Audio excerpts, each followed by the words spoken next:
Alright, I've mounted the DVD player. I ended up with a small gap right here in the front. Like I said before, there's a contour in the ceiling, a little hump here where the cross brace is. So what I did was I put some painter's tape on the headliner and the DVD player to protect it from getting any marks on it. And then I took a permanent sharp pen like this and I scribed.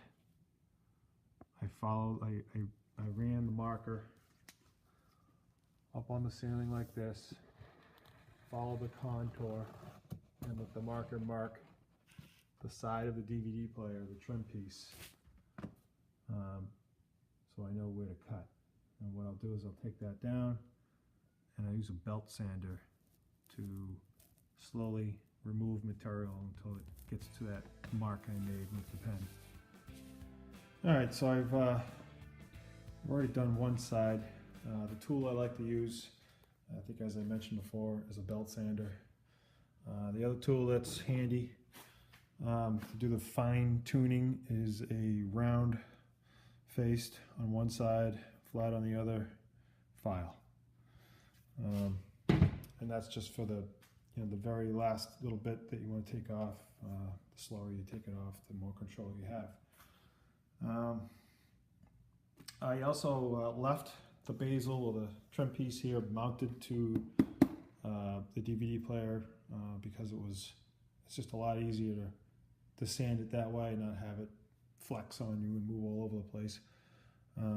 But what I did is I went ahead before I sanded and I taped off all the vents and openings so none of the dust or anything gets inside the electronics. So you can see here the contour. This side's done, and here that side is not done. I'm going to finish the other side. Alright, so there we are. It's been scribed and remounted, and you can see the difference in the video. It fits pretty nice with the contour of the headliner. Good. Alright, so this is a 2014 Toyota Sienna, and you have in the manual I'm holding here, there's two types of dome lighting switch systems. You've got the positive switch dome lighting and the negative switch dome lighting. And the 2014 Sienna, it's got a negative switched dome lighting system. So on the 6-pin connector for the overhead console, you have a red, which is mostly red with a black stripe wire. You would run that to ground, and I did that.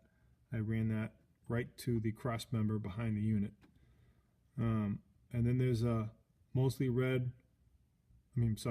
black with a red stripe wire that goes to a constant 12-volt source, which you can run to either the fuse box or one of the sources behind the radio.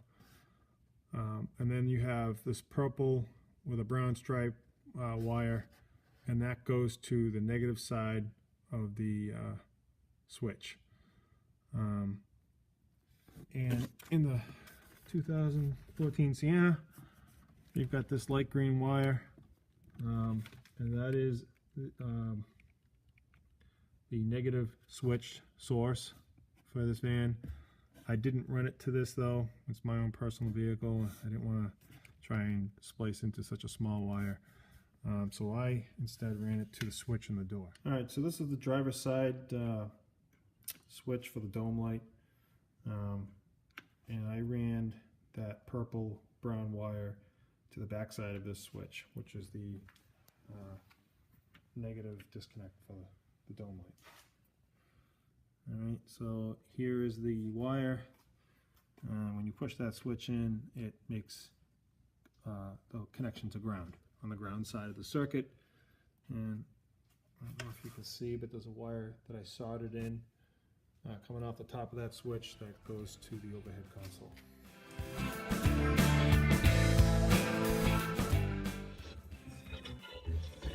Don't worry